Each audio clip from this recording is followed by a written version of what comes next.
En el preciso instante en que debía estar avanzando hacia el altar, radiante y feliz, mi propio hijo, fuera de sí, me arrinconó contra la pared, con una barra de hierro fría y pesada presionando mi cuello. Con una voz que gritaba furia y amenaza, me exigió que eligiera, o renunciaba a la boda que iba a celebrar, o él se encargaría de enterrar a los dos, refiriéndose al novio y a mí, ese mismo día. El vestido azul que había elegido para la ocasión, casi se convirtió en mi mortaja. Las paredes, de un sereno azul claro que transmite calma y serenidad, sirven de telón de fondo a la profusión de macetas con plantas que decoran cada rincón, un detalle que algunos podrían considerar una peculiaridad, pero que para mí es esencial, ya que me deleita contemplar la vida floreciendo a mi alrededor. Cada espacio está cuidadosamente adornado, las cortinas que confeccioné con mis propias manos, los retratos familiares en portarretratos antiguos que atesoran recuerdos, y la colección de figuras de santos dispuestas en la estantería. Todo ello mantenido en un orden que me proporciona una sensación de control y seguridad, como si en este espacio pudiera, al menos, tener las riendas. Ahora, mis queridos espectadores, me encantaría saber desde qué rincón del mundo me acompañan hoy y a qué hora me encontraron. ¿Están disfrutando de un café matutino, tomando un té después del almuerzo, o ya se preparan para descansar? Me gusta imaginar que son mis invitados en la terraza, y esa idea me llena de alegría. Por favor, cuéntenme, quiero conocer a cada uno de ustedes que me dedica su tiempo.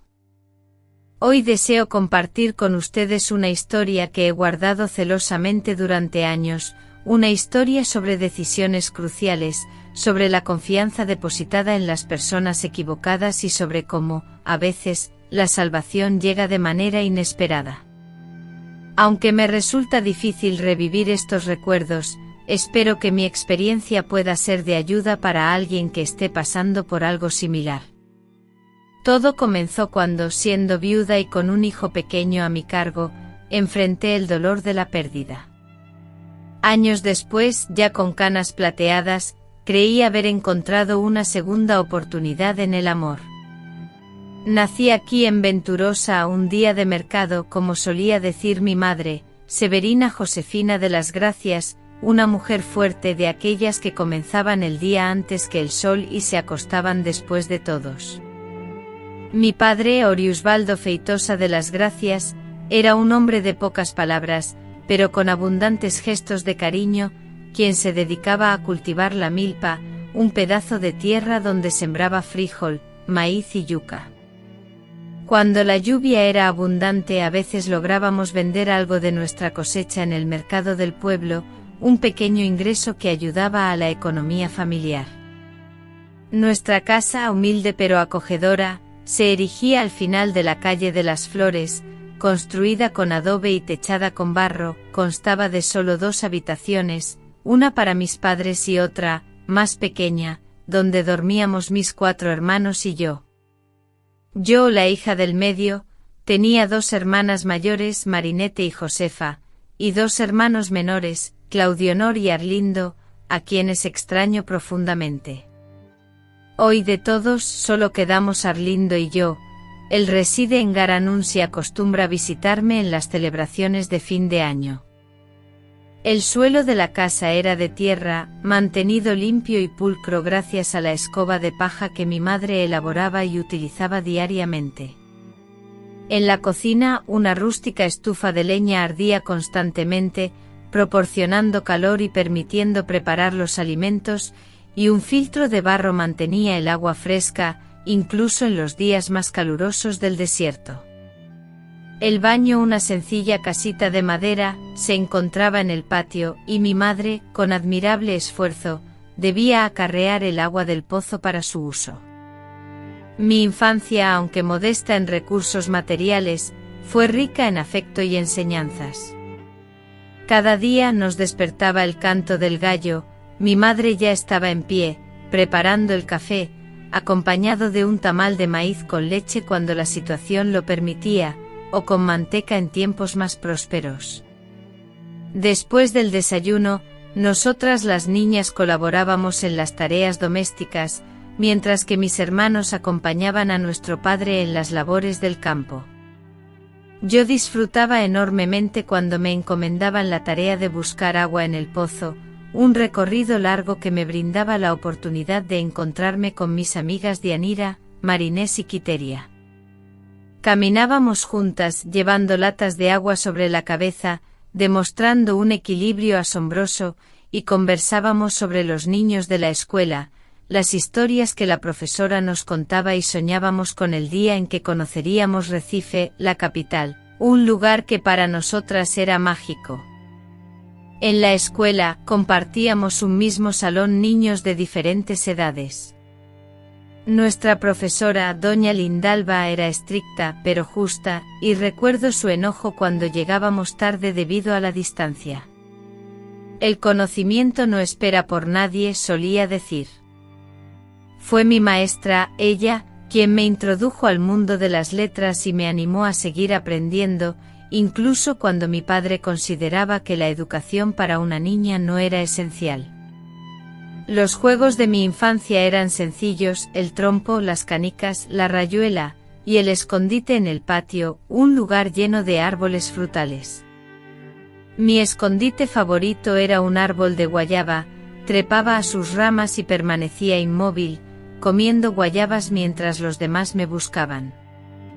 Por las noches nos sentábamos en la acera a escuchar las historias que contaban los mayores, relatos de espantos, como el del hombre lobo que decían aparecía en las noches de luna llena, y de la comadre Fulosiña, protectora de los bosques. La vida era difícil, pero no lo sentíamos tanto porque era igual para todos. En tiempos de sequía las dificultades eran mayores, mi padre debía viajar a trabajar a tierras lejanas, a veces ausentándose por semanas, mientras mi madre, aunque lloraba en secreto, mantenía siempre una fachada de fortaleza para nosotros, repitiendo como un rezo: Dios es bueno y no abandona a sus hijos. Fue entonces cuando empecé a desarrollar esa capacidad de observar a la gente. Los niños se fijan en todo, ¿verdad? Yo notaba cómo mi madre ocultaba su tristeza, cómo mi padre regresaba agotado, incapaz de conversar, y percibía las miradas entre los adultos cuando algo malo sucedía en la vecindad. Creo que así aprendí a leer en los ojos de las personas lo que sus bocas no decían. A los 12 años conocí a Aureliano, un niño nuevo en la escuela, hijo de un comerciante que había llegado de Caruaru en busca de fortuna. Era diferente, con una mirada dulce y modales educados. Las otras niñas murmuraban, pero yo permanecía en silencio observando. Un día me ofreció un trozo del pastel que traía en su merienda. Ese fue el inicio de una amistad que con el tiempo se transformaría en algo más. Ya entonces yo soñaba con ser profesora como doña Lindalba. Anhelaba educar a los niños, revelarles la existencia de un mundo más vasto que se extendía más allá de aquellas áridas tierras. Mi madre me brindaba su apoyo incondicional. A escondidas de mi padre guardaba unas monedas para comprarme un cuaderno y un lápiz. Mi hija llegará lejos en la vida, le decía a su amiga. Las festividades del pueblo eran los momentos más esperados del año: la fiesta de San Juan, con su imponente fogata, el mariachi que tocaba toda la noche y las comidas típicas, como tamales, atole y elotes asados, y la fiesta de la patrona, Nuestra Señora de las Gracias. En noviembre, cuando la gente de todos los pueblos vecinos llegaba y la plaza se abarrotaba, podíamos admirar ropas diferentes, peinados novedosos y soñar con una vida menos difícil. Al cumplir 15 años, mi padre me permitió asistir al baile de la fiesta de la patrona. Usé un vestido confeccionado por mi madre, hecho con una tela que mi madrina trajo de Recife, de un azul claro y con una faja en la cintura. Me sentía como una princesa. Fue en esa fiesta donde bailé por primera vez con Aureliano, ya un joven de 17 años. Había crecido apuesto, trabajaba con su padre en el almacén y tenía planes de estudiar contabilidad. La vida transcurría naturalmente en Venturosa. Concluí los estudios que eran posibles en el pueblo. Comencé a ayudar a doña Lindalba con los niños pequeños. A los 18 años me comprometí con Aureliano. Mamá lloró de alegría. Papá fingió estar molesto, pero en el fondo se sentía orgulloso. Planeábamos casarnos cuando él regresara de Recife, donde iría a estudiar durante 2 años. Sin embargo, el destino tenía otros planes para nosotros. En 1972, una terrible sequía azotó nuestra región. Las cosechas se perdieron, los animales se debilitaron y mucha gente tuvo que emigrar. Mi padre enfermó, el duro trabajo de toda una vida finalmente cobrando su precio. Mi madre gastó lo poco que teníamos ahorrado en medicinas. Aureliano tuvo que posponer sus estudios para ayudar a su familia, y yo comencé a trabajar como empleada doméstica en la casa del alcalde. En ese momento conocí a Anibaldo, un joven originario de Arcoverde que había llegado para trabajar como chofer del alcalde. Era alto, muy conversador y siempre tenía historias sobre la capital y otros lugares que había visitado. Él me trataba de manera diferente a las otras empleadas, siempre con amabilidad y un cumplido listo en sus labios. Aureliano se percató del cambio en mi actitud, de las charlas que mantenía con Anibaldo. Los celos desembocaron en discusiones y éstas a su vez en un distanciamiento. Así fue como, casi sin darme cuenta, me alejé de mi primer amor y me acerqué a quien se convertiría en mi esposo y padre de mi único hijo. Esa elección, años después, comprendería que fue solo el inicio de una serie de decisiones que transformarían mi vida para siempre. Anibaldo entró en mi vida de manera sutil, pero al final se lo llevó todo. Después de la terrible sequía del 72, cuando mi compromiso con Aureliano se desmoronó como una casa de adobe bajo la lluvia, acepté la propuesta de matrimonio del chofer del alcalde. Nos casamos en una sencilla ceremonia en la pequeña iglesia de Nuestra Señora de las Gracias. Mi madre cosió mi vestido con una tela blanca que compró a plazos, y el alcalde nos prestó el salón de la alcaldía para la celebración. Fue un día de alegría, pero mezclada con incertidumbres. Poco después de la boda, Anibaldo recibió una oferta de trabajo en Olinda, una ciudad histórica cercana a Recife. «Tendremos una vida mejor allá, Dalina», me dijo con esa forma de convencimiento que siempre lo caracterizó. «Aquí en este pueblito, no hay futuro para nosotros». Con el corazón encogido me despedí de mis padres, de mis hermanos, de mi tierra natal. Prometí regresar siempre que pudiera, sin imaginar que tardaría décadas en cumplir esa promesa. La vida en Olinda era completamente distinta. Vivíamos en un pequeño cuarto alquilado en un vecindario lleno de familias. Las empinadas cuestas de la ciudad histórica me dejaban sin aliento, tanto por el agotamiento como por su belleza. Durante los fines de semana, Nivaldo solía llevarme a la playa en Recife. Yo, una niña proveniente del interior y que nunca había visto una extensión de agua tan grande, me sentía profundamente conmovida en cada visita al mar. Era como si el mar, con su inmensidad, lavara la nostalgia que sentía por mi hogar. Al principio todo parecía un sueño. Nivaldo, que trabajaba como chofer privado para un empresario de la construcción, siempre me traía pequeños regalos, un labial, un pañuelo, una pulserita barata. Mientras tanto, yo había conseguido un empleo como empleada doméstica en la casa de una familia acomodada de Recife. Regresaba a casa tarde en autobús, exhausta, pero contenta por estar construyendo nuestra vida juntos. Fue entonces cuando quedé embarazada. Al contárselo a Anibaldo, celebró la noticia con entusiasmo, me alzó y me hizo girar en el aire en medio de la pequeña sala de nuestro humilde cuarto. Tendrá que ser un niño fuerte como el padre, decía, ya proyectando el futuro del hijo que aún no había nacido, y efectivamente fue un niño. Elegí el nombre de Tago en honor a mi abuelo paterno, a quien tanto amaba. Tago Florentino de las Gracias, nacido en el Hospital de la Restauración de Recife, en una lluviosa madrugada de marzo de 1975. Con la llegada del bebé nuestra situación económica se volvió más difícil. Tuve que dejar mi trabajo por unos meses, y el salario de Nivaldo apenas alcanzaba para cubrir el alquiler y la comida. Fue entonces cuando comencé a notar cambios en su comportamiento. Llegaba tarde a casa con olor a alcohol. Cuando le preguntaba dónde había estado, se irritaba y golpeaba la mesa, argumentando que trabajaba arduamente para mantenernos y que no necesitaba dar explicaciones. Cuando Tago cumplió 6 meses, retomé mi trabajo, ahora como empleada del hogar para varias familias del vecindario.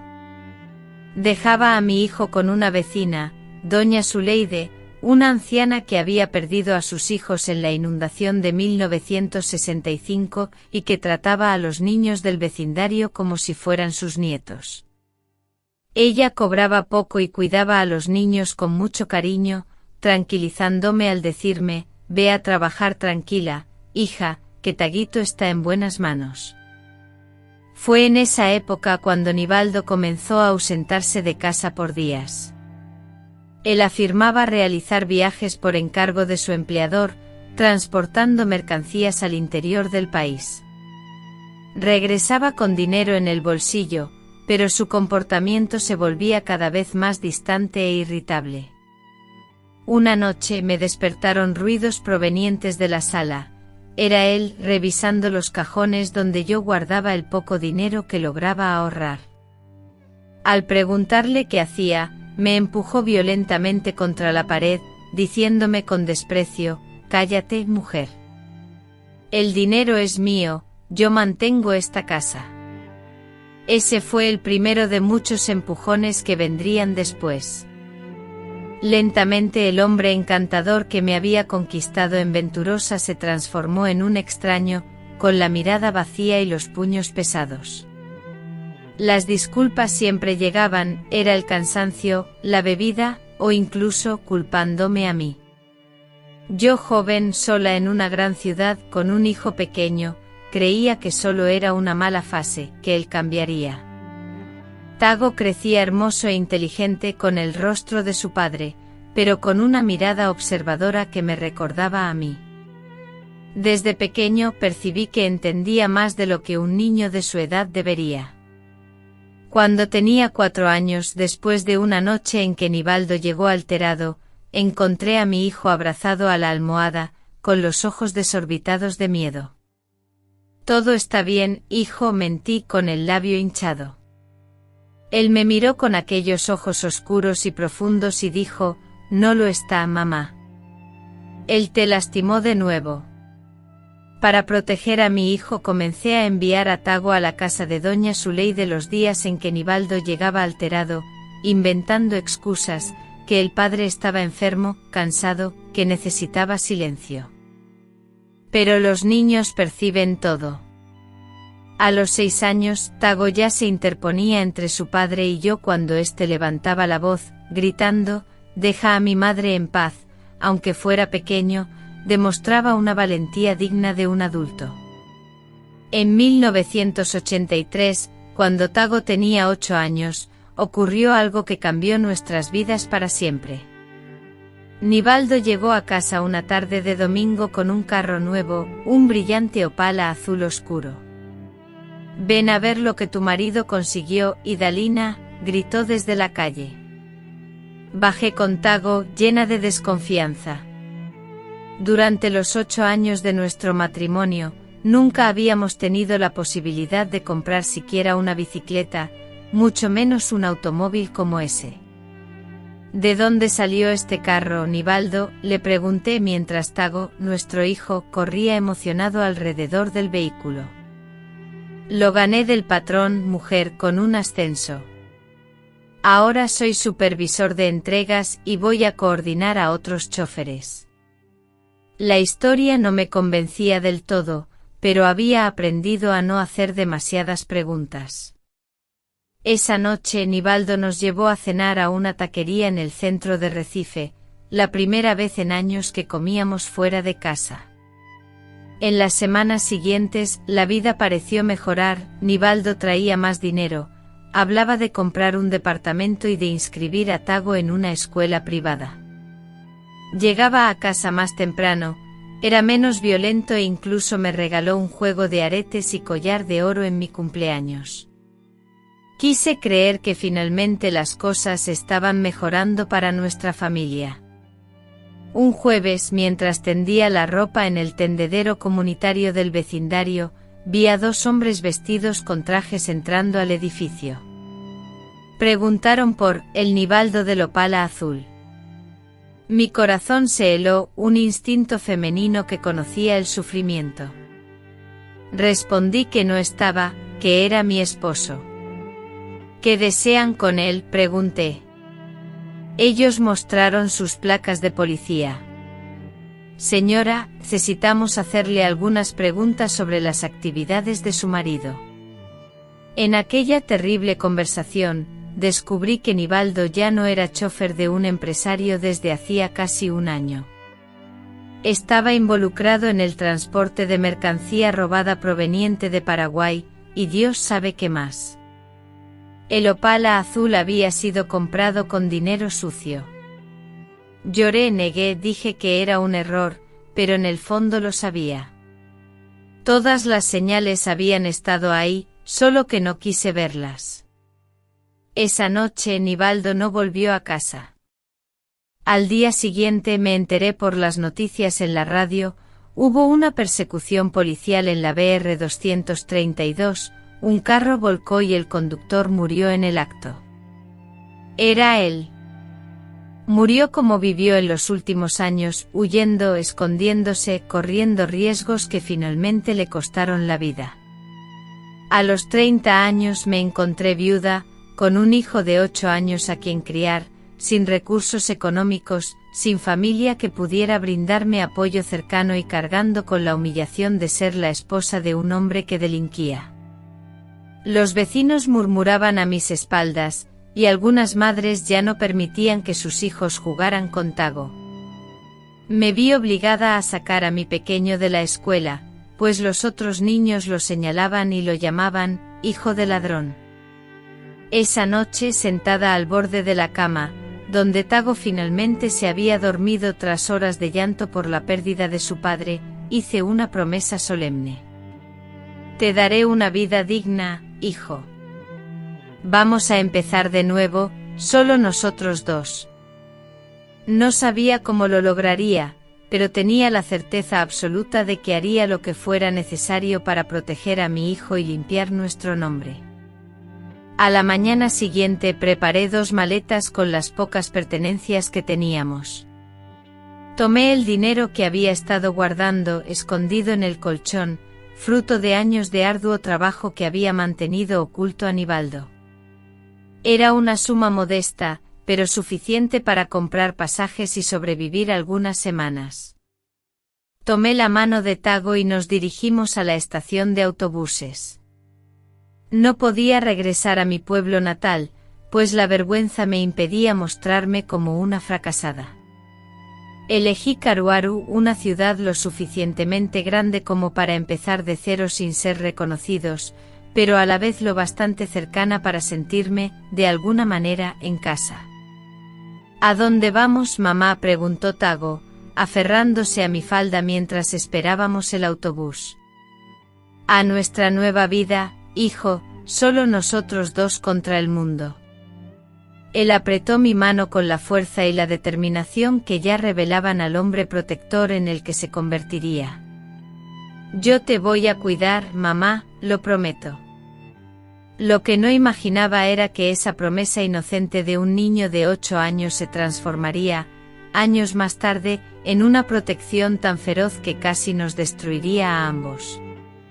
Caruaru nos recibió con el cálido abrazo característico del Sertão pernambucano y el bullicio frenético de su famoso mercado. Alquilamos un pequeño cuarto en la parte trasera de la casa de doña Efigenia, una amable señora viuda que se compadeció de nosotros. Una mujer joven con un hijo pequeño necesita ayuda, solía decir. Al principio fue difícil. Lavaba la ropa de otras personas, realizaba tareas de limpieza en los hogares de familias, y los fines de semana vendía dulces de coco en la entrada del mercado. Tago, mi hijo de tan solo 8 años, ya me ayudaba en lo que podía, cargando bultos de ropa y entregando los dulces que vendíamos. Logré inscribir a Tago en una escuela pública, donde pronto destacó por su inteligencia. Su hijo es muy inteligente, doña Idalina, solía decirme la profesora, tiene un gran futuro por delante. Aquellas palabras eran un bálsamo para mi corazón fatigado. Por las noches, después de un día exhausto de trabajo, aún encontraba fuerzas para sentarme con él, revisar sus cuadernos e incentivarlo en sus estudios. Estudiando, hijo, tendrás una vida mejor que la nuestra. Los años que pasamos en Caruaru fueron de mucho esfuerzo, pero también de reconstrucción. Ahorré cada centavo hasta que pude alquilar una modesta casita en el barrio del Salgado. Con el tiempo conseguí un empleo fijo como cocinera en un restaurante del centro. Tago crecía fuerte y con una gran determinación. En la adolescencia, comenzó a trabajar después de la escuela, repartiendo las compras del mercadito del barrio. Todo el dinero que ganaba me lo entregaba. Guarda para nuestra casa propia, mamá, solía decirme. Sin embargo, no todo era felicidad. A medida que crecía, Tago se volvía cada vez más reservado, desconfiando de todos. No hacía amigos fácilmente y nunca traía compañeros a casa. Cuando intenté tener alguna relación sentimental, él se encargaba de ahuyentar a mis pretendientes. Ninguno de esos tipos sirve, mamá. Todos son como mi padre, me decía. Y lo más difícil era que en el fondo, yo misma temía volver a involucrarme. Las heridas que Nivaldo me causó no solo fueron físicas, sino también emocionales. Cuando Tago cumplió 18 años, en 1993, logró obtener una plaza en el Banco de Brasil a través de un concurso público. Fue una inmensa alegría. Mi hijo, empleado público con un buen salario, seguro médico y estabilidad, todo lo que siempre había soñado para él. Ese día, lloré de felicidad. ¿Ves, hijo, valió la pena todo el sacrificio? Después de que Tago consiguió un empleo estable y yo continué trabajando en el restaurante, logramos, finalmente, adquirir nuestra propia casa, modesta pero nuestra, en el barrio de San Francisco. Tago siempre se preocupaba por todo lo relacionado conmigo, y decía que ya había trabajado demasiado, que ahora le correspondía a él retribuir. Gradualmente le permití que se encargara de las finanzas y de tomar decisiones, pues era más sencillo así y yo estaba exhausta de ser el sostén de la familia. El tiempo transcurrió y Tago, ya casi treintañero, permanecía soltero y viviendo conmigo. Cuando yo mencionaba el tema de una novia o el matrimonio, él cambiaba de conversación, argumentando que ya me tenía a mí para cuidar y que no necesitaba a nadie más. Esto comenzó a inquietarme, ya que no era natural que un hijo estuviera tan apegado a la madre. Anhelaba que él formara su propia familia y llevara su propia vida, pero al mismo tiempo me sentía segura teniéndolo cerca. En el año 2005 surgió una oportunidad en el banco donde Tago trabajaba, una transferencia a Río Verde en el estado de Goiás, con un salario y unas condiciones laborales mejores. Tago inicialmente se negó diciendo que no quería dejarme sola, pero por primera vez en mucho tiempo, me mantuve firme en mi postura y le insistí en que aceptara, ya que era una oportunidad para progresar en su carrera, mientras que yo estaría bien allí. Después de mucha insistencia, Tago accedió a la transferencia, pero con la condición de que yo lo acompañara. Vendimos nuestra casita en Caruaru y nos mudamos a Río Verde, una ciudad diferente y distante de todo lo que conocíamos, pero con nuevas oportunidades. Tago se adaptó rápidamente al trabajo, pero yo no tanto a la vida en el pueblo, pues extrañaba Pernambuco, su acento, su comida y su gente. Fue en Río Verde en el año 2010, cuando yo tenía 58 años y Tago 35, que conocí a Artur Mendoza, un cliente del banco donde Tago trabajaba, un empresario del sector de granos, viudo y cerca de 10 años mayor que yo. Nuestra relación comenzó con un saludo en la fila del supermercado, luego con un café los domingos después de la misa, y pronto nos estábamos frecuentando con regularidad. Artur se distinguía de todos los hombres que había conocido por su autenticidad, era amable sin fingimiento, atento sin agobiar. Me prodigaba un trato exquisito como si fuera una reina. Me descubrió lugares que jamás imaginé visitar, y por primera vez en muchos años, volví a sentirme mujer, no solo madre. Florecí como las plantas del cerrado después de una buena lluvia. Cuando le hablé a Tago sobre Artur, su rostro cambió visiblemente, fue como si una sombra oscura nublara sus ojos. ¿Quién es ese viejo que quiere con usted?, preguntó con la voz cada vez más alterada. Intenté calmarlo explicando que era una simple amistad, pero en el fondo yo sabía que ya era algo más, y Tago también lo sabía. Las semanas siguientes fueron tensas. Tago investigó a Artur por su cuenta, buscando información en el banco y cuestionando a conocidos. ¿Tiene algo que esconder, mamá? Nadie es tan perfecto. Cuando salía con Artur, Tago me llamaba repetidamente, inventando urgencias para que regresara a casa. 6 meses después de conocer a Artur, me propuso matrimonio. Fue en una cena sencilla en su casa, sin grandes gestos, solo palabras sinceras. Idalina, la vida me ha dado una segunda oportunidad contigo. No quiero perder más tiempo. ¿Quieres ser mi esposa? Mi corazón casi se salió por la boca. A mis 59 años, no esperaba casarme de nuevo, tener otra oportunidad de amar y ser amada. Al llegar a casa esa noche encontré a Tago esperándome en la sala, con el rostro tenso. ¿Qué quería ese viejo con usted hasta esta hora?, inquirió. Respiré hondo y le conté sobre la propuesta de matrimonio. Su reacción fue peor de lo que imaginaba, golpeó la mesita de centro, derribándola, y gritó: «Me llama ingrata, después de todo lo que hice por usted, va a cambiarme por un desconocido. Él solo quiere una empleada gratis». En los días siguientes, la situación se deterioró aún más. Tago faltó al trabajo, comenzó a beber, algo que nunca había hecho antes, y siguió a Artur por la ciudad, acosándolo telefónicamente con amenazas veladas. Por un instante la desesperación me llevó a considerar poner fin a todo, creyendo que así protegería a Artur y calmaría a mi hijo, Tago. Sin embargo, una parte de mí, ahogada por años de entrega y sacrificio, clamaba por la libertad que tanto anhelaba. Artur, a pesar de las constantes amenazas de Tago, se mantuvo firme en su posición. Comprendo la preocupación de Idalina, la hija de Artur, pero no cederé en nuestra relación. Entonces Artur propuso una conversación entre los tres para aclarar las cosas. Acordamos una cena en casa un viernes por la noche.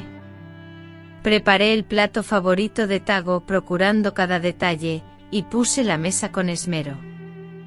Recé para que todo saliera bien. Artur llegó puntual a las 7 de la noche trayendo un vino y flores para mí. Tago intencionadamente se retrasó casi 1 hora, llegando visiblemente alterado y con aliento a alcohol. La cena fue un fracaso. Tago apenas probó la comida y respondía con monosílabos a los intentos de conversación de Arthur. Cuando el tema de la boda surgió, estalló: piensan que soy idiota, creen que no sé lo que está pasando aquí, ese viejo solo quiere aprovecharse de nosotros. Arthur, manteniendo la calma, soportó las acusaciones de Tago, incluso cuando éste lo llamó oportunista y le atribuyó segundas intenciones. Su hijo estaba asustado, y era natural que Idalina temiera perder a su padre, pero la serenidad de Arthur solo enfureció más a Tago. Antes de que la situación se saliera de control, Arthur se despidió, dejándome a solas con mi hijo. Esa noche tuvimos la peor discusión de nuestras vidas. O él o yo, mamá, elige ahora. Por primera vez, me negué a ceder a las exigencias de Tago. Hijo, siempre tendrás mi amor, pero no puedes decidir mi vida. Me voy a casar con Arthur. Tago salió dando un portazo y no regresó esa noche. A la semana siguiente solicitó su traslado a Pernambuco, esta vez a Recife. Si quiere quedarse con ese viejo, quédese, pero yo no voy a presenciar eso. El departamento que compartíamos estaba a mi nombre, adquirido con el dinero de la venta de nuestra casa en Caruaru. Él dejó claro que no quería nada, solo alejarse. Fue como un puñal en mi corazón, pero mantuve mi decisión. Con Arthur, fijamos la fecha de la boda para 3 meses después, un plazo que consideré suficiente para organizar una ceremonia sencilla, solo con la presencia de nuestros amigos más cercanos. Envié una invitación a Tago a su residencia en Recife, pero no obtuve respuesta alguna. Intenté comunicarme con él por teléfono varias veces, pero nunca respondió. La angustia de no contar con mi único hijo en mi boda era casi insoportable. Una semana antes del evento, recibí una llamada de Tago. Voy a tu boda, mamá. No puedo permitir que pases por esto sola. Su voz sonaba extraña, pero lo atribuí a la emoción. La alegría que sentí fue tan intensa que me puse a llorar por teléfono. Gracias, hijo. Esto significa todo para mí. En la víspera de la boda, Tago llegó a Río Verde. Estaba visiblemente demacrado, muy delgado y con profundas ojeras. Intentó sonreír y me abrazó, pero sentí una extraña sensación en él. ¿Estás bien, hijo?, le pregunté. Asintió. Solo cansado del viaje, mamá. Mañana estaré mejor para ti. La mañana de mi boda amaneció radiante, como una bendición del cielo. El vestido que había elegido era simple, de un azul claro, sin el tradicional blanco o velo. A mis 60 años, quería algo elegante pero discreto. Arthur pasaría por mí a las 10 de la mañana para ir juntos a la ceremonia civil, seguida de una comida en su restaurante favorito. Estaba terminando de arreglarme en mi habitación cuando Tago llamó a la puerta. Se había bañado, afeitado y parecía más calmado. «Estás hermosa, mamá», dijo. Sonreí emocionada. «Gracias, hijo. Significa mucho tenerte aquí hoy». Fue entonces cuando todo cambió. Tago cerró la puerta de la habitación y al volverse hacia mí, exhibía una mirada que nunca antes había visto, algo salvaje y desesperado. En su mano, sostenía una barra de hierro que había arrancado de la cortina del baño. «No habrá ninguna boda, mamá. No voy a permitir que ese viejo te aleje de mí». Intenté calmarlo explicándole que nadie me estaba alejando, que siempre sería su madre, pero Tago ya no escuchaba. «Después de todos estos años cuidándote, protegiéndote, así es como me lo pagas, casándote con un extraño, acercó la barra de hierro a la pared, arrinconándome cerca de mi rostro. Si no detienes esta boda ahora mismo, me voy de aquí y acabo con ambos. Mi corazón comenzó a latir con fuerza. El niño que juró protegerme ahora me amenazaba. El hijo a quien crié con tanto amor, ahora me miraba con odio. En ese instante comprendí que no había criado a un protector, sino a un carcelero. Durante años permití que Tago controlara mi vida, mis decisiones, todo en nombre del amor maternal, y ahora era prisionera de ese amor distorsionado. No lo entiendes, mamá. Ese hombre no es quien dice ser, gritó Tago presionando la barra de hierro contra la pared, tan cerca que sentí el frío metal rozar mi cuello. El cargamento que espera en el puerto no es de soja. Aquella frase, pronunciada en medio de la locura de Tago, encendió algo en mi mente. ¿De qué hablas, hijo?, le pregunté. Él continuó, las palabras saliendo descontroladas, lo investigué, mamá. Documentos falsos, reuniones extrañas, contactos en el extranjero. Ese tal Artur no es un empresario de granos. En ese momento terrible, acorralada por mi propio hijo, una claridad me invadió. Era como si por primera vez en décadas, pudiera ver más allá de las capas de amor maternal y percibir la verdad. Tago no solo sentía celos, sino que realmente creía haber descubierto algo sobre Artur. Con la poca calma que logré reunir, hablé en voz baja: Tago, baja esa barra. Hablemos con calma. Cuéntame lo que descubriste. Él dudó, el metal temblando en su mano. ¿Me vas a escuchar? ¿Me vas a creer? Asentí y lentamente Tago bajó la barra de hierro. Sus ojos aún conservaban aquella intensidad aterradora, pero al menos ya no me amenazaba directamente. Escuché conversaciones suyas en el banco, mamá. Llamadas extrañas sobre un cargamento que llega al puerto de Río Grande. Documentos con valores que no coinciden con lo que él declara. Él no es quien dice ser. Incluso en medio de ese terror, una parte de mí, aquella que había aprendido a sobrevivir a Nivaldo, sabía que necesitaba ganar tiempo. Está bien, hijo. Ganaste. Voy a cancelar la boda. Tago me observó con suspicacia y entonces preguntó con preocupación: mamá, ¿es verdad que te vas a casar con él? Asentí levemente con la cabeza, tras lo cual le pedí con voz serena: dame el teléfono, necesito llamarlo. Con las manos temblorosas, Tago me tendió su celular. Sin embargo, en lugar de marcar el número de Artur, marqué el de Bernardo, el primo de Tago que era policía en Recife y que había venido para la boda. Cuando Bernardo contestó, hablé con voz controlada, diciéndole: Bernardo, necesito que le avises a tu jefe que la boda de Artur en el puerto de Río Grande ha sido cancelada hoy. La novia no se presentará. Además, necesito que vengas urgentemente a casa, porque Tago no se siente bien. Colgué el teléfono y me volví hacia mi hijo, cuyos ojos reflejaban una mezcla de confusión y alivio. Le dije con voz firme: listo, hijo, cancelé todo, Artur no vendrá. Tago, liberado, soltó la barra de hierro que sostenía y se desplomó en la cama, como si toda su energía se hubiera agotado. Comenzaron a brotar lágrimas de mis ojos, no de miedo, sino de una combinación de tristeza y determinación. Mi hijo necesitaba ayuda y Artur necesitaba ser investigado a fondo.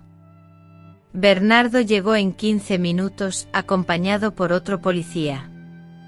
Encontraron a Tago tendido en la cama, casi catatónico, mientras yo, aún vestida con mi vestido azul de novia, les explicaba la situación en un susurro. Les hablé sobre cargamentos en el puerto, sobre la sospecha de que Artur no era quien decía ser, aunque podía ser solo un delirio. Pero Bernardo intercambió una mirada significativa con su colega y me dijo: «Vamos a investigar eso, tía. Mientras tanto, llevaremos a Tago al hospital, necesita ayuda». En ese momento mi corazón se rompió en 1000 pedazos, pero sabía que era lo correcto. Mi hijo, mi protector, mi carcelero, necesitaba cuidados que yo ya no podía proporcionarle. Oficialmente cancelé la boda, alegando una enfermedad repentina en la familia. Arthur pareció entender la situación, e incluso sugirió que podíamos posponer la boda para cuando todo estuviera bien. Su comprensión solo incrementó mi confusión. ¿Sería él realmente el hombre bueno que aparentaba o tenía Tago razón? La respuesta llegó 3 días después, cuando la policía irrumpió en la casa de Arthur, gracias a la denuncia cifrada que hice a través de Bernardo, lo que desencadenó una investigación inmediata. Tras el escándalo se reveló que Arthur Mendoza, con quien planeaba casarme, era el líder de una red de narcotráfico que utilizaba la exportación de granos como tapadera. El cargamento que debía llegar al puerto de Río Grande transportaba cocaína oculta en sacos de soya. La noticia, publicada en los periódicos locales, destrozó mi mundo por segunda vez, y sentí que todo se desmoronaba. El hombre que amaba, que me colmaba de atenciones y con quien soñaba casarme, resultó ser un criminal, similar a Nivaldo, pero más astuto y peligroso. Mi hijo, en su desesperación, había intuido lo que yo, ciega por el amor, no había logrado ver. Esa noche, sola en el apartamento con Tago internado y Arthur en prisión, comprendí una verdad dolorosa: el acto violento de mi hijo, aunque inaceptable, me había salvado. Su obsesión por protegerme, que yo tanto había intentado contrarrestar, me libró de un destino fatal. Las lágrimas que derramé no eran solo de dolor o alivio, sino de una profunda y amarga comprensión. A veces nuestras mayores bendiciones se disfrazan de nuestras peores desgracias. La detención de Arthur se convirtió en un gran escándalo en Río Verde, con titulares que anunciaban la captura de un empresario implicado en tráfico internacional, y yo, su prometida, me convertí en el blanco de los chismes locales. La mujer que iba a casarse con el traficante, murmuraban a mi paso. A la angustia de haber sido engañada por el hombre al que amaba, se sumaba la humillación pública, aunque nada se comparaba con la preocupación por mi hijo. Tago, diagnosticado con trastorno obsesivo y un brote psicótico, se encontraba en una clínica psiquiátrica en Goiânia. Los médicos explicaron que su enfermiza fijación por protegerme probablemente se había desencadenado por los traumas de la infancia al presenciar la violencia del padre. El psiquiatra me había explicado que era como si él, refiriéndose a Tago, hubiera adoptado un papel protector conmigo, pero llevado a un extremo perturbador. Yo, por mi parte, visitaba a mi hijo 3 veces por semana en la clínica de Goiânia, un viaje agotador de casi 2 horas en autobús. Cada visita era una montaña rusa de esperanza y desesperación. Algunos días Tago parecía mejorar, más consciente, mientras que otros se mostraba perdido en sus miedos y paranoias, apenas reconociéndome. «Él va a volver, mamá. Mandará a alguien tras nosotros», murmuraba, mirando fijamente a las esquinas como si viera enemigos invisibles. Un mes después de su internación, en una tarde lluviosa de domingo, al llegar a la clínica con una bolsa de ropa limpia y las galletas de almidón que tanto le gustaban, la enfermera, con una sonrisa triste, me advirtió que no era un buen día para Tago. Lo encontré sentado junto a la ventana, observando la lluvia, más delgado, con la barba descuidada y los ojos hundidos. Cuando me acerqué no se volvió. «Hijo, te traje ropa limpia y galletas», le dije poniendo mi mano en su hombro. Fue entonces cuando se giró y en sus ojos vi algo que me heló. No era rabia ni confusión, sino una lucidez aterradora. ¿Por qué sigues viniendo a verme después de lo que hice?, preguntó en un susurro dolorido. Me senté junto a él y le dije: eres mi hijo, Tago. Te amo, no importa lo que pase. Él negó con la cabeza, las lágrimas corriendo por sus mejillas. Te lastimé. Amenacé con una barra de hierro, dijo con la voz quebrada. Soy igualito a él, igualito a mi padre. Esa comparación con Nivaldo, su padre, nos golpeó a ambos. Mi hijo, que había pasado toda su vida intentando ser lo opuesto al padre violento, se había transformado en lo que más detestaba. No digas eso, hijo. No eres como tu padre, le respondí con la voz temblorosa. Las palabras fluyeron sin esfuerzo, pero mientras las pronunciaba, las imágenes del pasado volvieron a mí vívidamente: Nivaldo arrinconándome contra la pared, Tago haciendo lo mismo, pero con una barra de hierro. Sí, lo soy, mamá. En tus ojos, ese día, vi el mismo terror que sentías por él. Tago cubriendo su rostro con las manos, sollozando. Había dedicado mi vida a jurar protegerte de hombres como mi padre, y terminé convirtiéndome en uno de ellos. En ese instante algo se quebró dentro de mí. La fantasía que alimenté durante años, de que la sobreprotección obsesiva de Tago era simplemente amor, se vino abajo por completo. No era amor, era posesión, control, miedo al abandono. Y yo lo había permitido, incluso lo había fomentado, porque también temía la soledad. Tago, mírame. Le aparté las manos de la cara. Vamos a hablar con la verdad de una vez por todas. Te permití controlar mi vida. Te dejé alejar a las personas, decidir dónde vivir, cómo vivir, porque era más fácil, porque yo también tenía miedo. Me encaró sorprendido por mi repentina honestidad. Y sí, aquel día me recordaste a tu padre, no porque fueras como él, sino porque permití que la historia se repitiera. Dejé que otra persona me dictara cómo vivir, de quién enamorarme. Respiré hondo sintiendo una fuerza desconocida. Pero la diferencia, hijo, es que tu padre nunca reconoció el daño que causaba, mientras que tú estás aquí sufriendo porque sí lo hiciste. Y lo peor es que tenías razón sobre él, Artur era realmente un malhechor. La voz de Tago se filtró amarga. Aún así, lo que hice no tiene perdón. Tenías razón sobre Artur, sí, y probablemente eso me salvó la vida, pero la forma en que lo hiciste me detuve, buscando las palabras correctas. No podemos seguir así, Tago. Fue entonces cuando pronunció las palabras que lo cambiaron todo: creo que necesitamos separarnos, mamá. No puedo estar cerca de ti ahora. No confío en mí mismo. El impacto de esa frase fue como un puñetazo en el estómago. En toda nuestra vida, nunca nos habíamos separado verdaderamente. Aunque sabía que su viaje a Recife era temporal, como un berrinche más, la situación actual era distinta. Ahora era un hombre adulto consciente de que necesitaban distancia para sanar.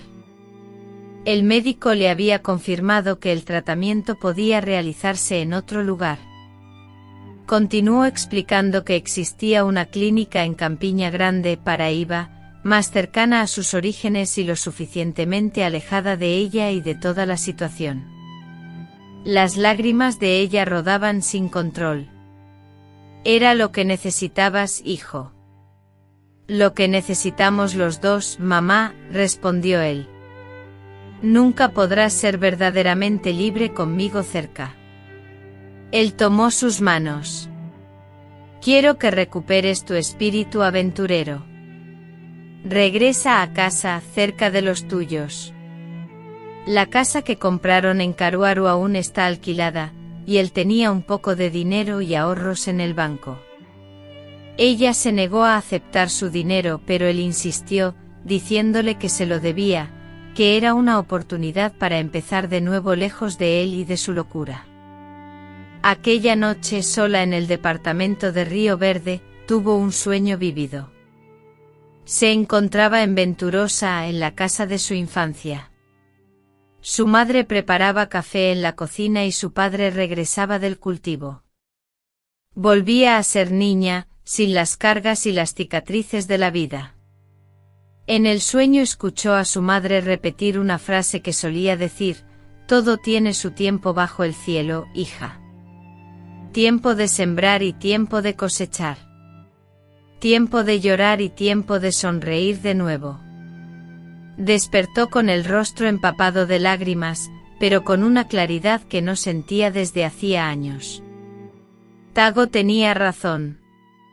Necesitaban separarse para sanar, él de la obsesión enfermiza de protegerla, y ella, de la dependencia que había creado en esa protección.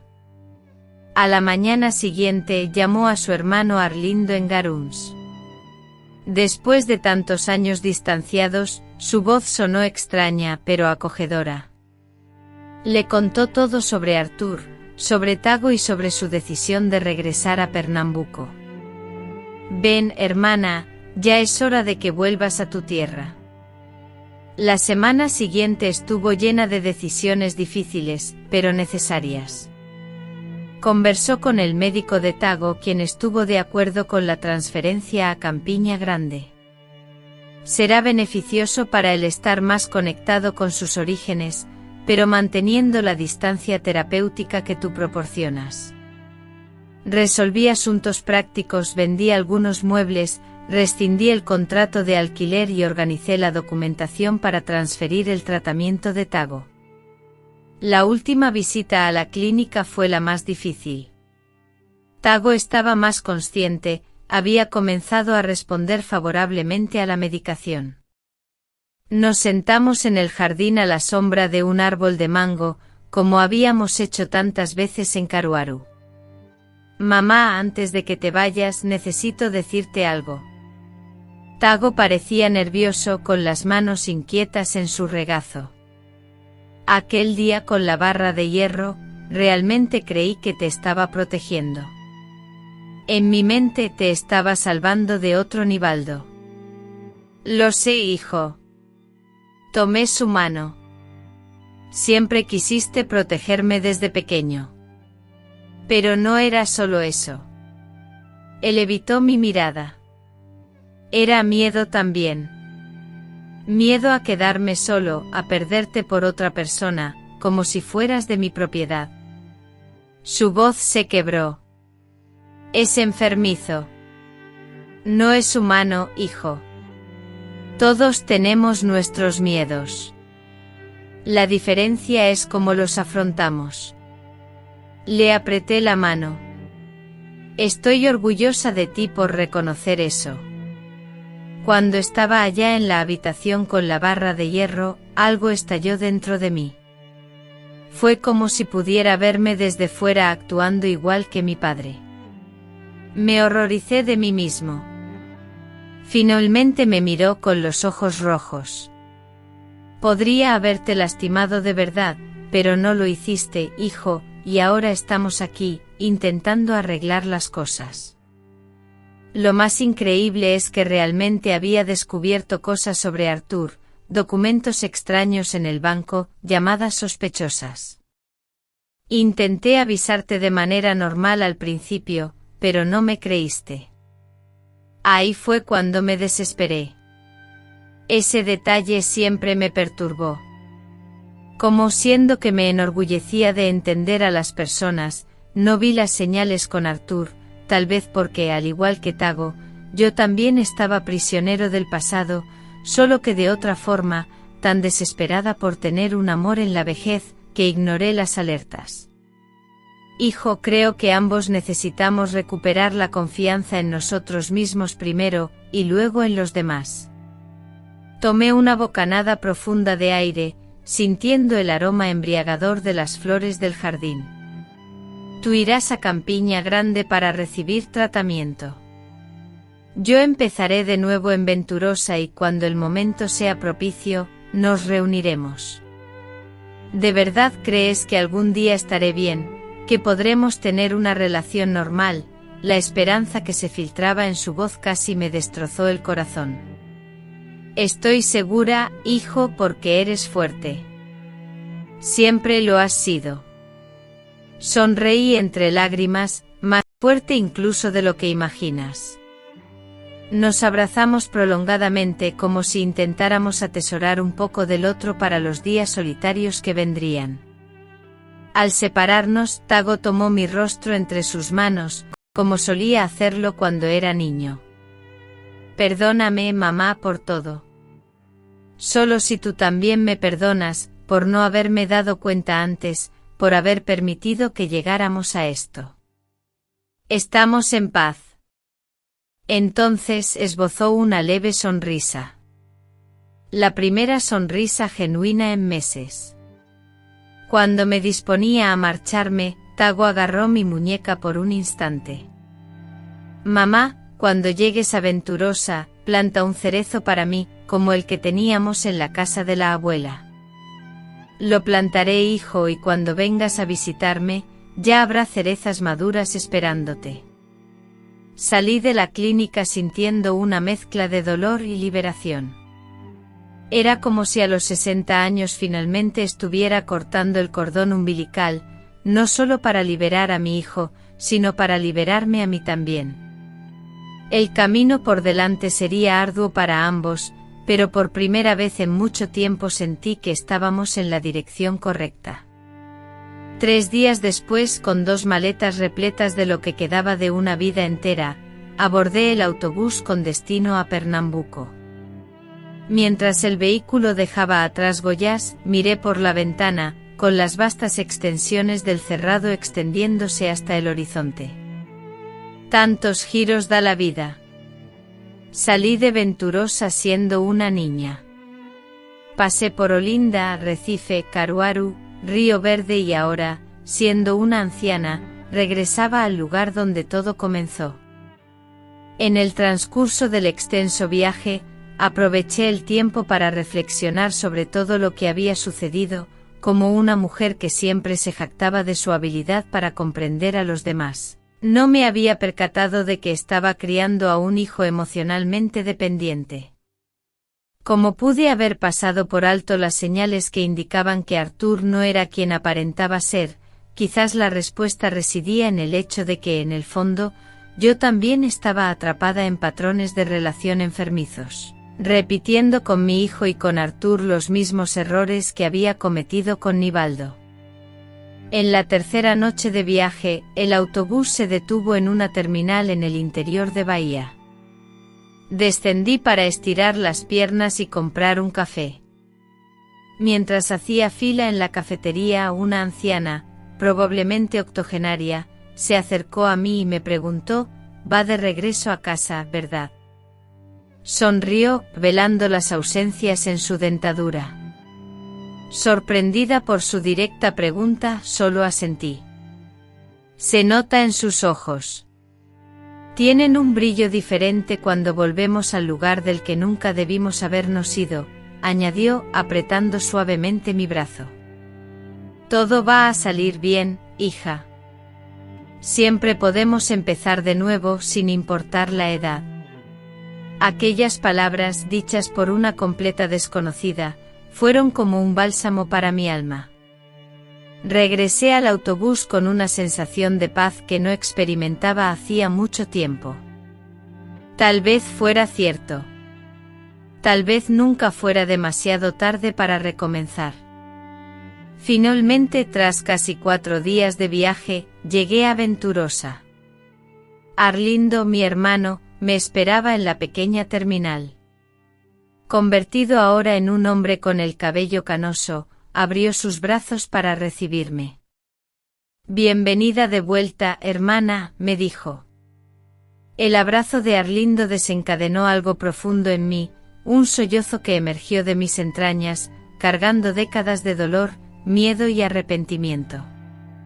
Allí, en medio de la polvorienta terminal, lloré como no lo había hecho desde niña, en los brazos de mi hermano menor. Llora, Idalina, lava tu alma, me susurró Arlindo, sosteniéndome firme como si temiera que pudiera desplomarme. Ahora estás en casa. Y efectivamente lo estaba. En Venturosa, ya no era la misma, ni la ciudad pequeña de mi infancia. Aunque el tiempo había transcurrido y el pueblo había experimentado ciertas modernizaciones, el cielo mantenía su intenso azul, el mismo que tanto me fascinaba en mi niñez.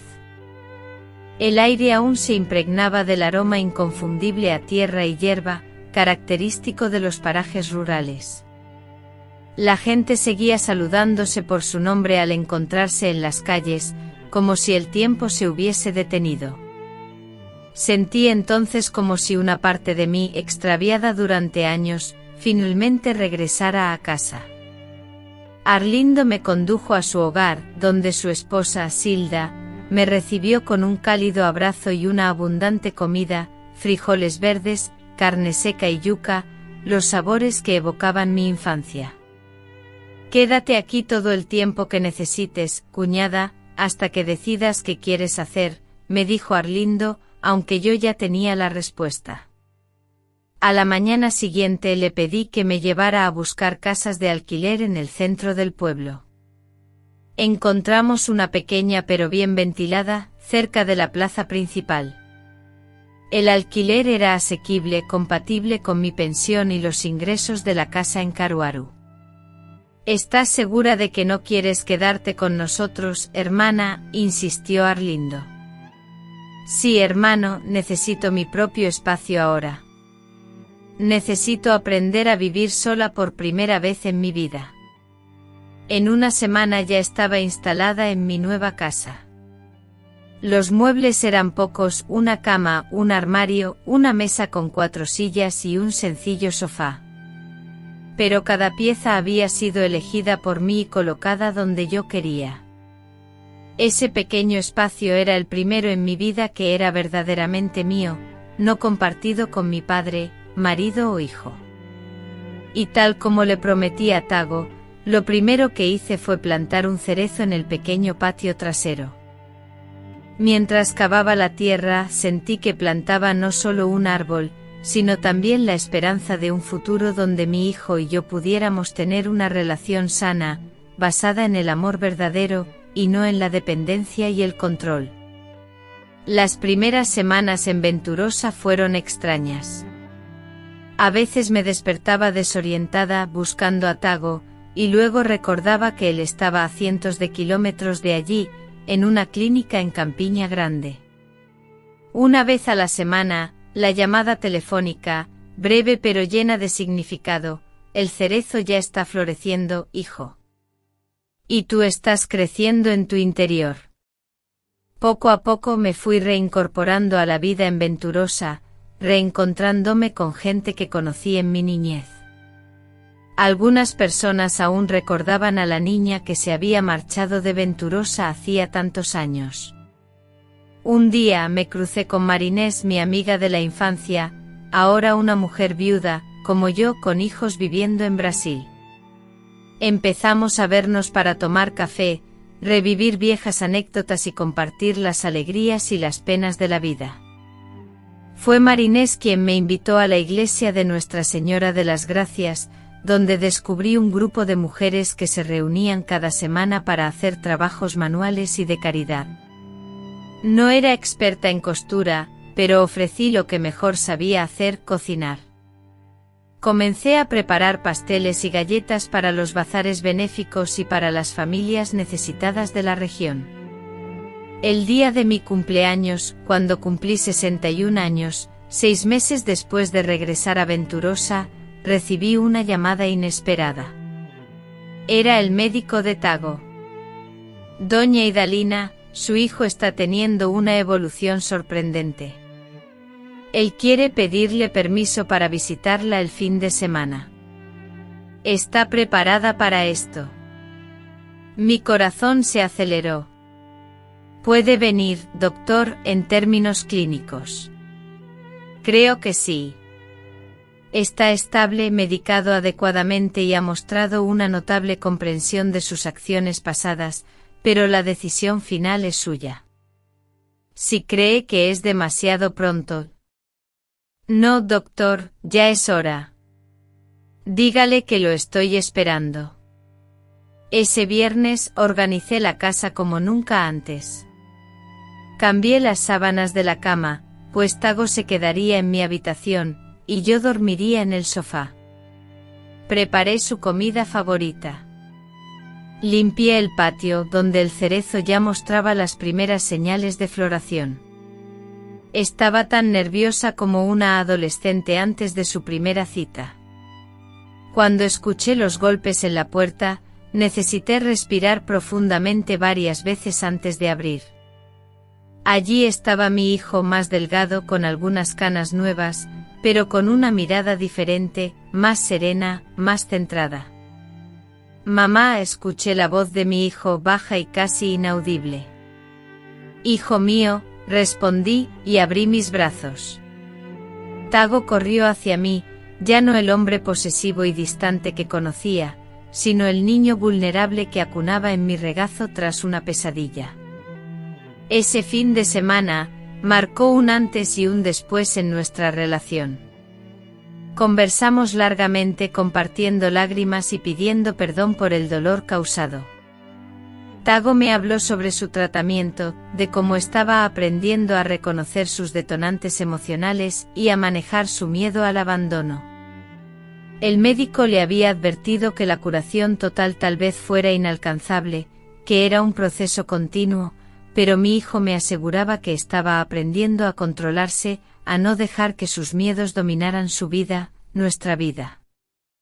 El domingo antes de que partiera, fuimos juntos al patio a contemplar el cerezo.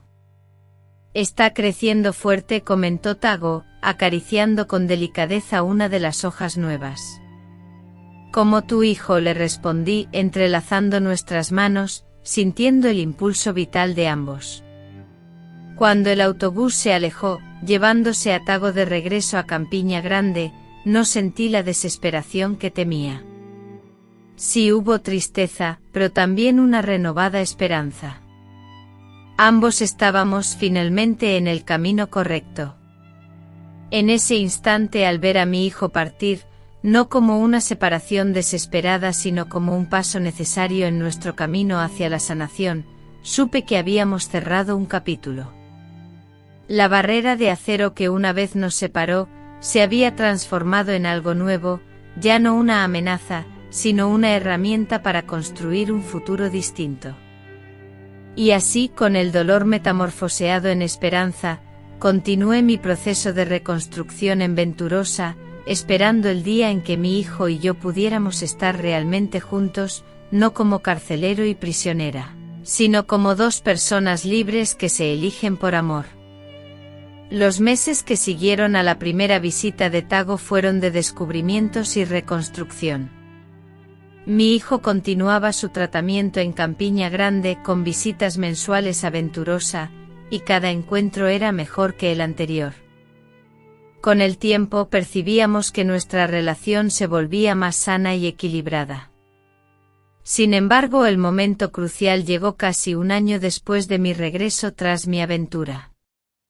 Era un domingo de marzo y me encontraba en la cocina, preparando un guiso de carne con verduras que Tago adoraba desde que era niño. Lo esperaba, pues vendría a pasar el fin de semana conmigo como ya era costumbre. Al oír los golpes en la puerta, fui a abrir, secándome las manos en el delantal. Allí estaba mi hijo con una expresión diferente en su rostro, más relajada, más serena, y a su lado, una muchacha joven, atractiva, de cabello rizado y una sonrisa tímida. Mamá, te presento a Eduarda. Es asistente social en la clínica donde me trato. Miré sorprendida a la joven, que extendió su mano hacia mí. Mucho gusto, doña Idalina. Tago habla mucho de usted. Invité a ambos a pasar, intentando disimular mi asombro. Tago nunca había traído a nadie en sus visitas. De hecho, aparte de Nivaldo, No recordaba que mi hijo se hubiera involucrado seriamente con ninguna mujer. Su necesidad de protegerme siempre había ocupado todo el espacio en su vida. Durante la comida, observé la forma en que Tago miraba a Eduarda. Había cariño, respeto, quizás el inicio de algo más profundo. Eduarda me contó que era de Juan Pessoa, que trabajaba con pacientes en recuperación desde hacía 5 años, y que conoció a Tago en los grupos terapéuticos de la clínica. Al principio era una relación profesional, explicó ella con voz tranquila, pero a medida que Tago progresaba en el tratamiento, empezamos a conversar más, a conocernos fuera de las sesiones. Tago, quien antes controlaba cada aspecto de mi vida amorosa, ahora me presentaba a alguien importante para él. Era como si el mundo se hubiera puesto de cabeza, pero de la manera más hermosa posible. Después de comer, mientras Eduarda ayudaba a lavar los platos, Tago me llamó para que viera el cerezo en el jardín. Está creciendo bien, ¿verdad, mamá? Sonriendo, Tago acarició una de las hojas verdes que adornaban el jardín, un gesto que evocaba la inocencia de su infancia. Sí, hijo, como tú, le respondí, observando cómo el sol iluminaba su rostro. Volví la mirada hacia la cocina, donde Eduarda entonaba una suave melodía mientras secaba los platos, un cuadro de serenidad que me transmitía paz. Ella parece ser una muchacha muy buena, comenté sintiendo el afecto que despertaba en mí. Tago, recordando su niñez, se sonrojó levemente, un rasgo que conservaba desde pequeño. Sí, lo es. Me ha ayudado mucho, mamá. No solo como profesional, sino que me ha enseñado a ver las cosas de otra manera. ¿Qué manera, hijo?, le pregunté con curiosidad, deseando comprender su evolución. Que amar a alguien no es controlarlo, es dejarlo ser libre, es respetar el espacio del otro, respondió, respirando profundamente como si las palabras le costaran. Todo lo que yo no hacía contigo.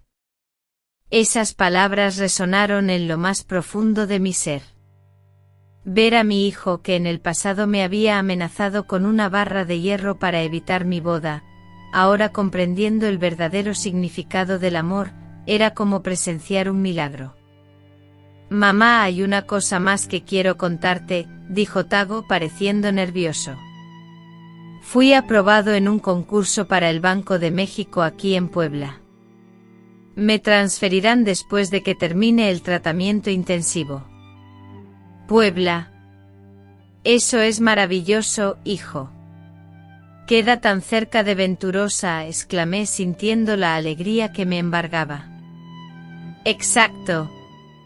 Podré visitarte más veces, respondió sonriendo. Vaciló un momento como si dudara en continuar, y entonces reveló que Eduarda también había conseguido una transferencia al DIF de Puebla y que estaban considerando vivir juntos. Aquella noticia, que en otros tiempos habría generado en mí celos o miedo a perder a mi hijo, ahora me llenó de una alegría genuina. Era la prueba definitiva de que Tago estaba realmente sanándose, construyendo una vida propia, independiente de la mía.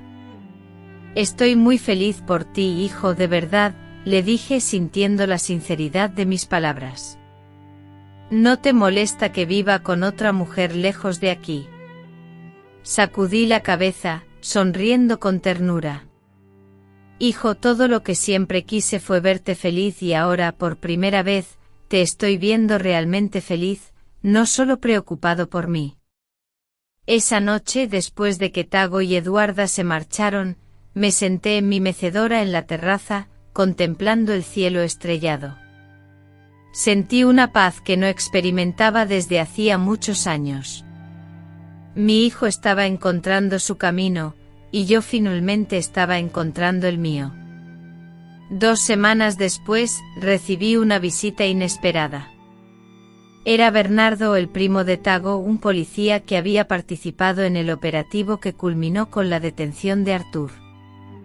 Debido a su trabajo, estaba de paso por la ciudad y decidió visitarme. Tía, traigo una noticia que pensé que le gustaría saber, me dijo. Se sentó a la mesa de la cocina, aceptando el café que le ofrecí. Arthur ha sido condenado a 15 años de prisión. El juicio finalizó ayer. La sola mención del nombre de Arthur aún me provocaba una punzada dolorosa en el pecho. Por más que lo intentaba, no lograba olvidar por completo al hombre que casi se convierte en mi esposo, aquel que me hizo creer en un amor que resultó ser solo una fachada para sus turbios negocios. Y hay algo más, añadió Bernardo vacilante. Durante la investigación, descubrimos que Arthur seguía un patrón. Se acercaba a mujeres mayores, viudas o solteras, generalmente con algún patrimonio, y las utilizaba como tapadera para sus operaciones. Usted, tía, era una más. El dolor ante la revelación fue intenso, pero a la vez, de alguna manera, liberador. Sí, tía, usted fue la quinta. Todas las demás perdieron casi todo lo que tenían. Bernardo me tomó la mano sobre la mesa. Si no fuera por Tago, bueno, usted podría estar en la cárcel junto con Arthur, o incluso peor. Esa revelación significó para mí el cierre de un ciclo. El desesperado acto de Tago, que en su momento percibí como el punto álgido de su enfermiza obsesión, terminó siendo lo que me salvó, no solo de un matrimonio infeliz, sino posiblemente de la prisión o la muerte. Era una cruel ironía que solo ahora lograba comprender por completo. Gracias por contármelo, Bernardo. Creo que necesitaba escuchar esto para poder seguir adelante definitivamente. Después de que se marchó, me senté en el patio, cerca del cerezo que empezaba a dar sus primeros frutos. Tomé una cereza aún verde, sintiendo su textura firme entre mis dedos. Como esa fruta, yo también estaba en proceso de maduración, transformándome lentamente. A la mañana siguiente tomé una decisión. Tomé el autobús hacia Puebla, donde me dirigí a la casa que aún manteníamos alquilada. Después de hablar con el abogado encargado del contrato, inicié el proceso legal para transferir la propiedad a nombre de Tago, un regalo para él y Eduarda, quienes estaban a punto de empezar una nueva vida juntos. Al regresar a Venturosa, me encontré con Marinés en la puerta de mi casa, su rostro denotaba preocupación. Idalina, te estuve buscando todo el día, ¿dónde estabas? Le expliqué que había estado en Puebla resolviendo unos asuntos. ¿Pasó algo?, pregunté. Marinés me contó que el grupo de mujeres de la iglesia estaba organizando un nuevo proyecto, un centro de apoyo para mujeres víctimas de violencia en el pueblo, y que la presidenta del grupo había propuesto mi nombre para coordinarlo. Me quedé sin palabras, yo que durante años había sido víctima, ahora se me pedía ayudar a otras mujeres a escapar del mismo infierno. ¿Pero por qué yo, que no tengo experiencia?, pregunté. Marinés respondió que sí la tenía, ya que había vivido la experiencia en carne propia y, lo más importante, había sobrevivido para contar su historia. Acepté la invitación, guiada más por la intuición que por la certeza de mi capacidad. El Centro de Apoyo Femenino de Venturosa comenzó modestamente, operando en un salón anexo a la iglesia con solo 5 voluntarias al principio, ofreciendo escucha, orientación legal básica y acogida a mujeres vulnerables. Fue en ese trabajo donde encontré una nueva razón para vivir. Cada vez que una mujer llegaba con la mirada baja, el cuerpo encogido y disculpándose por existir, tal como yo lo había hecho durante años, sentía que estaba haciendo algo verdaderamente significativo. 3 meses después del inicio del proyecto, una joven llamada Clyde nos buscó. Tenía 23 años, 2 hijos pequeños y visibles marcas de golpes en su cuerpo. Entre sollozos nos contó: mi marido dice que si salgo de casa me mata. Pero ya no puedo más. Tengo miedo por mis hijos. Su situación me recordó vívidamente mi propia historia con Nivaldo, y sentí como si estuviera mirando a mi pasado. Tomando las manos temblorosas de Clyde, conté mi historia por primera vez públicamente. Tras años de maltrato, viviendo con miedo constante, huyendo para empezar de nuevo y con una relación complicada con mi hijo, logré escapar de ese infierno y reconstruir mi vida. Le dije: tú también puedes hacerlo, y no estarás sola. Nosotras te ayudaremos. Encontramos un refugio temporal en Puebla para Clyde y sus hijos, le proporcionamos asesoría legal para denunciar a su marido y conseguimos un puesto de trabajo en una fábrica de costura. Semanas después regresó al centro con una mirada diferente, llena de esperanza. Entonces me dijo: doña Idalina, usted me salvó la vida.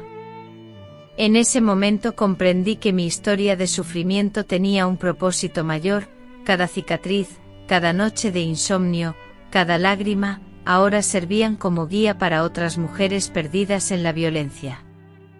El proyecto creció rápidamente. En 6 meses, el ayuntamiento nos ofreció un espacio más amplio. Tago, ya viviendo en Puebla con Eduarda, venía los fines de semana para ayudarme con la documentación, la organización y los contactos con instituciones. Ver a mi hijo usando su experiencia bancaria para ayudar a mujeres vulnerables era una alegría que nunca imaginé. Un domingo, mientras preparábamos la solicitud de presupuesto estatal, Tago me hizo una confesión inesperada: mamá, ¿sabes por qué me dedico tanto a este proyecto? Dejó de teclear y se volvió hacia mí: es mi forma de pedir perdón a todas las mujeres que sufren lo que tú sufriste. Le respondí: hijo, ya pediste perdón, ya fuiste perdonado. No es solo por mí, mamá, es por todos los hombres que, como casi fui yo, como fue mi padre, causan tanto dolor. Respiró profundamente. Cada vez que ayudamos a una de estas mujeres, siento que estoy limpiando un poco la sangre de las manos de mi padre y las mías. Esa tarde lloramos juntos, pero no de dolor o arrepentimiento, sino de liberación. En el año 2014, 3 años después del traumático episodio de la fallida boda, recibí una llamada telefónica de Tago. Me comunicó con gran alegría que él, su madre Eduarda, y él se casarían y deseaban que yo fuera la madrina de la ceremonia. La boda se celebró en Puebla, en una ceremonia sencilla pero profundamente emotiva. Yo, quien en un momento creyó que jamás presenciaría a su hijo formar su propia familia, me encontraba ahora a su lado, en el altar, bendiciendo su unión con una mujer admirable que lo había ayudado a encontrar estabilidad y felicidad. Durante la celebración, mientras observaba a Tago bailar con su prometida, Eduarda se acercó a mí con gratitud. Doña Idalina, quiero agradecerle, me dijo. Le pregunté qué agradecía, y ella respondió que era yo quien merecía el agradecimiento por haber hecho feliz a su hijo, por no haberlo abandonado. Señaló que muchas madres habrían cortado lazos tras lo ocurrido, pero yo no solo perdoné, sino que contribuí a su recuperación.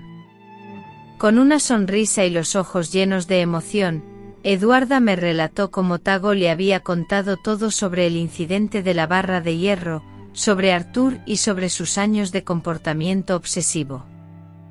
¿Y sabe lo que hizo que lo amara aún más?, preguntó. Ver cómo reconoció sus errores y se esforzó por cambiar. En ese instante comprendí que el cambio en nuestras vidas era completo. La tragedia que casi nos destruye se había transformado en un sendero de crecimiento y redención. Meses después de la boda, en una visita de Tago, fuimos juntos al patio a contemplar el cerezo, ahora un árbol robusto y frondoso, repleto de cerezas rojas y jugosas. ¿Recuerdas cuando plantamos este árbol, mamá?, me preguntó Tago. Era tan frágil, creí que no sobreviviría. Le respondí como nosotros, hijo, frágiles, casi rotos, pero mira, dio frutos. Tago recogió una cereza madura, probándola con deleite. Dulce como la vida puede ser cuando dejamos el pasado atrás. Y fue allí, a la sombra de aquel árbol que simbolizaba nuestro camino recorrido, donde Tago me reveló la noticia que completaría nuestra transformación. Mamá Eduarda espera un bebé dentro de 7 meses, serás abuela. Mi corazón estalló de alegría, yo que casi pierdo a mi hijo por la locura del miedo y del control, ahora ganaba una familia entera, era la vida renovándose, el ciclo completándose de la forma más hermosa. Esa noche acostada en mi cama, agradecí a Dios por permitirme vivir lo suficiente para presenciar la transformación completa de mi historia. La barra de hierro que casi me quita la vida se convirtió, metafóricamente, en el bastón que ahora me sostiene en la vejez y me guía hacia un futuro que nunca imaginé posible. Y cuando el pequeño Artur nació, sí, Tago y Eduarda eligieron ese nombre como una forma de resignificar el pasado. Sentí que el círculo se cerraba no como una prisión, como lo fue durante tantos años, sino como un abrazo acogedor que me reconciliaba con todo lo que viví y sobreviví. Así llego a mis 72 años aquí en Venturosa, con una vida que nunca imaginé tener. El tiempo pasa rápido cuando encontramos la paz, ¿verdad? Ya han pasado casi 15 años desde aquel día terrible con la barra de hierro, y parece que fue en otra vida, con otras personas. Sigo viviendo en la misma casita que alquilé cuando regresé aquí, pero ahora tiene la apariencia de un hogar de verdad. Las paredes, antes de un blanco sin gracia, las pinté de azul claro, un color que me transmite serenidad. En la sala, tengo una pared entera dedicada a retratos, Tago en su boda, mi nieto Artur en varias etapas, desde bebé hasta ahora con 9 años, y la pequeña Severina, de 6 años, que tiene mi mirada observadora y tranquila. Mi rutina es sencilla y me llena de alegría, me despierto temprano como siempre con el primer canto del gallo. Tomo mi café en la terraza observando el movimiento de la plaza. Luego cuido de mis plantas, tengo un jardín pequeño, pero colorido con rosas, girasoles y hierbas aromáticas que uso en la cocina. El cerezo, ese mismo que planté cuando volví, ya es un árbol frondoso que da frutos 2 veces al año. 3 veces por semana, me dirijo al Centro de Apoyo para Mujeres, ahora ubicado en un edificio propio, cortesía del ayuntamiento. Ya no estoy a cargo de la gestión diaria, esa responsabilidad la asumió Marinalba, una joven abogada llena de vitalidad. Sin embargo, sigo siendo, como ellas mismas me llaman, la consejera senior, un eufemismo que describe mi rol como la mujer mayor que comparte sus experiencias y ofrece consejos basados en una vida vivida. Los martes y jueves, recibo en mi hogar a pequeños grupos de 4 o 5 mujeres que enfrentan momentos difíciles. Compartimos conversaciones, tomamos café y a veces, las lágrimas fluyen, incluso las mías. Aunque carezco de formación profesional específica para este rol, las cicatrices que adornan mi alma me otorgan la autoridad para hablar. Puedo decirles con certeza: sé lo que sientes, hija, y te aseguro que hay vida después del sufrimiento. Los fines de semana, la casa se llena de alegría. Tago, mi yerno, viaja desde Puebla con los niños. Artur, mi nieto mayor, se maravilla con las historias del campo que le narro, mientras que Severina, la más pequeña, prefiere ayudarme en la cocina, aprendiendo las recetas ancestrales que mi madre me enseñó. Preparamos pastel de maíz, atole, tamales y toda la comida que celebra nuestra cultura. Tago está prosperando. A sus 50 años, es gerente de la sucursal del Banco de México en Puebla, un hombre respetado en la comunidad.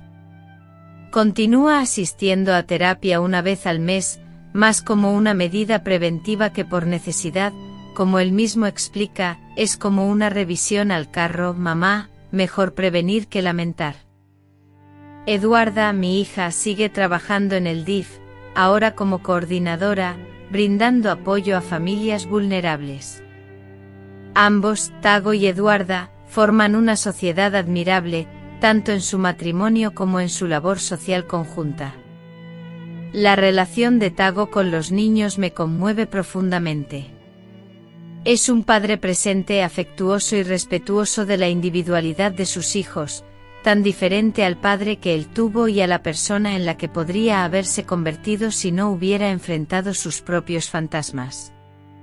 Al ver a mi hijo compartir juegos con Artur y Severina, liberado de la necesidad de control que un día me atormentó, comprendo que el ciclo de sufrimiento ha sido roto. Mi nieto Artur, llamado así en honor al hombre que estuvo a punto de destruir nuestras vidas, desconoce la historia que se esconde tras su nombre. Para él, es simplemente un nombre atractivo y fuerte. Algún día, cuando sea mayor, le revelaremos que su nombre simboliza no a la persona que lo inspiró, sino la redención que surgió después de ella. Disfruto de pequeñas alegrías cotidianas, como la primera taza de café matutina, la llamada que Tago me hace cada noche para saber cómo estoy, las cartas de mujeres que, habiendo pasado por el centro de apoyo, ahora reconstruyen sus vidas en otras ciudades. También valoro las conversaciones con mis amigas de la iglesia, mujeres de mi edad que, como yo, cargan con sus propias historias de dolor y superación. No tengo lujos ni los necesito. Mi pensión, sumada a una pequeña ayuda mensual que Tago insiste en ofrecerme, me permite vivir dignamente. E incluso logro ahorrar un poco para imprevistos y para comprar regalos especiales para mis nietos en sus cumpleaños y en Navidad. Mi hermano Arlindo aún reside en Garanuns con la salud ya más delicada. Lo visito una vez al mes, pasando el fin de semana con él y Silda, momentos preciosos donde recordamos nuestra infancia, a nuestros padres y a los hermanos que ya no están. La vejez tiene esas cosas, nos reconcilia con el pasado, incluso con sus aspectos más dolorosos. Hace 3 años recibí una noticia inesperada. Artur Mendoza, el hombre que casi se convierte en mi esposo, había fallecido en prisión. La información me la transmitió Bernardo, quien sigue en la policía y siempre mantiene contacto. Confieso que no sentí nada, ni alegría, ni tristeza, ni alivio, era como si esa historia perteneciera a otra persona, no a mí. Solo agradecí a Bernardo por la información y continué mi día con normalidad. Aquel capítulo estaba cerrado desde hacía mucho tiempo. En las tardes de domingo a menudo me encuentro sentada en la terraza, observando el bullicio de la vida y reflexionando sobre las bifurcaciones que pude haber tomado. Imagino cómo sería mi existencia si hubiera permanecido en Puebla, en lugar de seguir a Tago hasta Río Verde. Me pregunto si, de haber aceptado la propuesta de matrimonio de Artur, ignorando las advertencias de mi hijo, estaría aún aquí para relatar mi historia. Quizás estaría tras las rejas, o algo aún peor. Es sorprendente considerar que el momento más crítico de mi vida, cuando fui amenazada por mi propio hijo, resultó ser, paradójicamente, lo que me salvó. Recientemente he emprendido un pequeño proyecto personal, escribir mis memorias en un cuaderno, un legado para mis nietos. No es un trabajo estructurado como un libro, sino más bien una colección de historias, reflexiones y consejos. Deseo que conozcan sus raíces, las dificultades que su abuela y su padre superaron para que ellos pudieran disfrutar de la vida apacible que tienen hoy. Quiero que comprendan que la fortaleza que fluye por sus venas fue forjada en el sufrimiento, pero también en el amor y la superación personal. En el centro de apoyo he establecido un ritual para las mujeres que logran escapar de situaciones de violencia. Les entregamos un pequeño árbol, usualmente una planta resistente como la dama de noche o la flor de las 11, para que la planten en sus nuevos hogares. Les digo que esta planta crecerá junto con sus nuevas vidas, y cada flor que brote será un recordatorio de que también ellas pueden florecer después de la tormenta. El mes pasado, una de esas mujeres, Josefa, regresó al centro 5 años después de haber recibido nuestra ayuda. Traía consigo una dama de noche adulta, exuberante de flores. Doña Idalina, mi planta creció tanto que tuve que trasplantarla, me dijo. Le traje una rama para que otras mujeres tengan la misma oportunidad que yo tuve. En ese momento, las lágrimas fluyeron, como no lo habían hecho en mucho tiempo. Fue la confirmación de que el trabajo que hacemos tiene un propósito, una continuidad. Gracias a Dios, mi salud sigue siendo buena para una mujer de 72 años. Aunque mi hipertensión está controlada con medicamentos, sufro de artritis, sobre todo los días lluviosos, y mi visión ha disminuido, por lo que necesito anteojos para leer y coser. A pesar de esto, camino diariamente hasta la plaza, preparo mis propias comidas y me encargo del mantenimiento de la casa sin ayuda, aunque Tago insiste en que debería buscar compañía. Prefiero hacer las cosas a mi ritmo y a mi manera.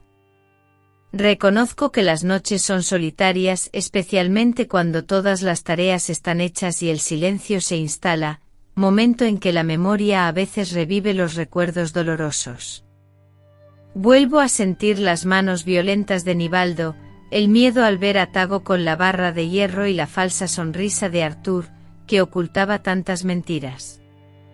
Pero he aprendido a no dejarme vencer por esos fantasmas, que ya no pueden hacerme daño.